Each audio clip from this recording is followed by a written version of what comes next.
Hello friends, welcome to the lecture on estimation of peak flow.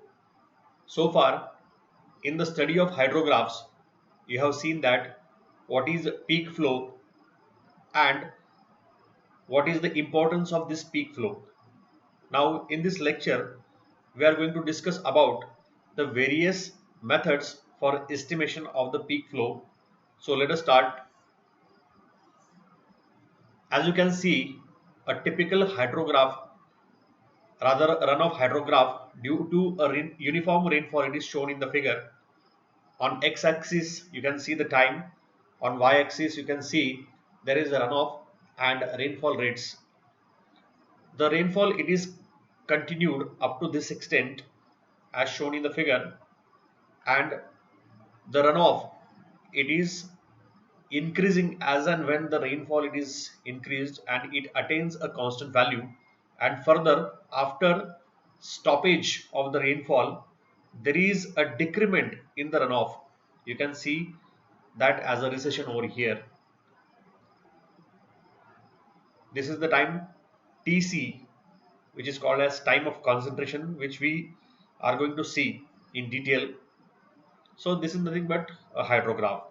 So here consider a rainfall of uniform intensity and very long duration occurring over a basin. The runoff rate gradually increases from 0 to a constant value as indicated in the figure. The runoff increases as more and more flow from the remote areas of the catchment reach the outlet, designating the time taken for a drop of water from the farthest part of the catchment to reach the outlet as Tc, that is time of concentration. I will repeat this sentence: designating the time taken for a drop of water from the farthest part of the catchment to reach the outlet as Tc, that is time of concentration. It is obvious that if the rainfall continues beyond the time of concentration, the runoff will be constant and at the peak value. The peak value of the runoff is given by QP, that is peak discharge, is equal to CAI for T is greater than equal to Tc. If the rainfall it is lasted more than the time of concentration, then you will get the peak discharge as CAI, where T, that is the time of rainfall, it is more than time of concentration. That is the time required for a drop of water to reach from the farthest part of the catchment to the outlet.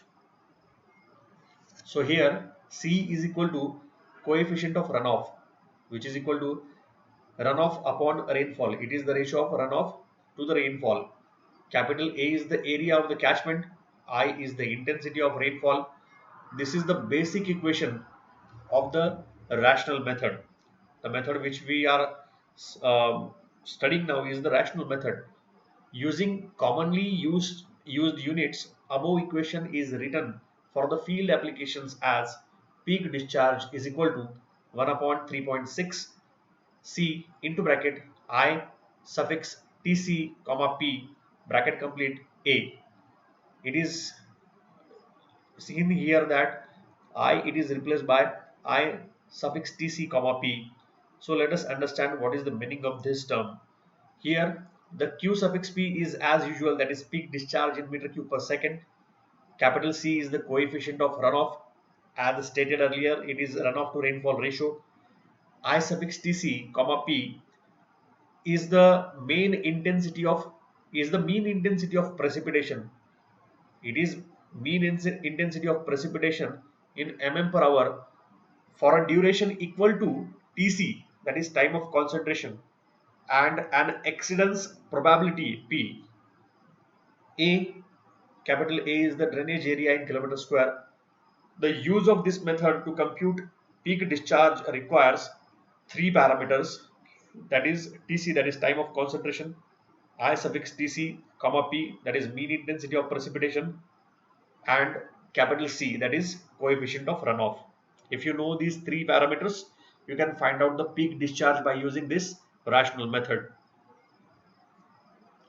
Here the time of concentration Tc, there are a number of empirical equations available to find out this time of concentration. Two of these are described below. First is the US practice. For a smaller drainage basins, the time of concentration is assumed to be equal to the lag time of the peak flow. Already we have discussed about the lag time in the previous parts of the lectures, where Tc, that is time of concentration, is equivalent to the lag time Tp, which is equal to C suffix Tl into bracket LLCA upon under root of S whole bracket raised to n, where time of concentration it is equated to the lag time of the basin. Tp it is equal to C suffix Tl into bracket LLCA upon under root of S whole bracket raised to n. The usual meaning of all these terms are the same which are discussed in the earlier chapter. Then second is the Kirpich equation given in 1940. This is the popularly used formula relating the time of concentration of the length of travel and slope of the catchment. So time of concentration Tc is equal to 0.01947 L raised to 0.77 S raised to minus 0.385. Tc is the time of concentration in minutes. Capital L is the maximum length of travel of water in meters. Capital S is the slope of catchment, which is equal to delta H upon L, in which delta H is the difference in elevation between the most remote point on the catchment and the outlet. For easy use, above equation is sometimes written as Tc, that is time of concentration, is equal to 0.01947 K1 raised to 0.77, where K1 is equal to under root of L cube upon delta H. Then comes rainfall intensity denoted by I suffix Tc, comma P. The rainfall intensity corresponding to a duration Tc and the desired probability of exceedance capital P, that is for a return period of capital T, which is equal to 1 upon P, is found from the rainfall frequency duration relationship for the given catchment area. This will usually be a relationship of the form of the following equation, with I suffix Tc, comma P, that is mean rainfall intensity, is equal to K into T raised to X divided by into bracket T suffix C plus A bracket complete raised to N, in which the coefficients capital K, small a, X and N are the specific to a given area. In USA, the peak discharges for purposes of urban area drainage are calculated by using P is equal to 0.05 to 0.1.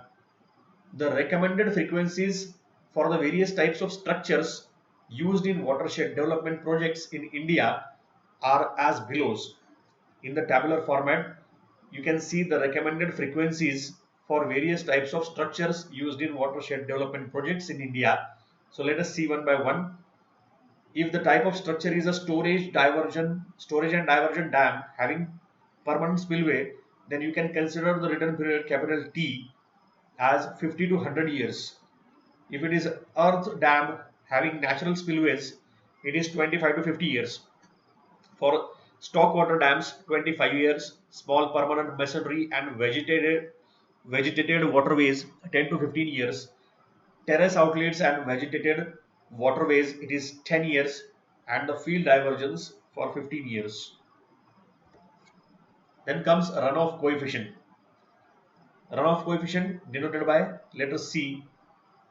The coefficient C represents the integrated effect of the catchment losses and hence depends upon the nature of the surface slope, and rainfall intensity. Depending upon the type of area, the value of C is differed and it is given as per the following table. For urban area, P ranges from 0.05 to 0.1. As you can see in the table, depending upon the type of soil, it is differentiated. And in part B of the table, in agricultural areas, as you can see, depending upon the cultivated area, woodland, the value of C is differed. The value of runoff coefficient it is taken from these tables. This is another table in which the values of C in rational formula for watershed with agricultural and forest land covers are given. Vegetation cover like cultivated land, pasture land, forest land, it is considered, and corresponding slopes of the land, they are considered, and depending upon the soil type in the given land, the values of C are uh, showing some variations like shown in the table. Just go through the table. Here you can see for a stiff clay, the maximum value of coefficient, this C, you can see it is as 0.82, whereas you can see zero point 0.1 as the minimum value. The rational formula is found to be suitable for peak flow prediction in small catchments up to 50 km square area. It finds considerable application in urban drainage designs and in the design of small culverts and bridges. So up to 50 km square area, you can use effectively the rational formula to find out the peak discharge by using or knowing all these prerequisite parameters. Then there are some empirical formulae by which you can find out the peak discharge. We will see one by one. Flood peak area relationships will govern the peak discharge. By far the simplest of the empirical relationships are those which relate the flood peak to the drainage area. The maximum flood discharge QP from a catchment area capital A is given by these formulae as peak discharge is a function of area. While there are vast number of formulae of this kind proposed for various parts of the world, only a few popular formulae used in various parts of India are given below, out of which first is the Dickens formula given in 1965.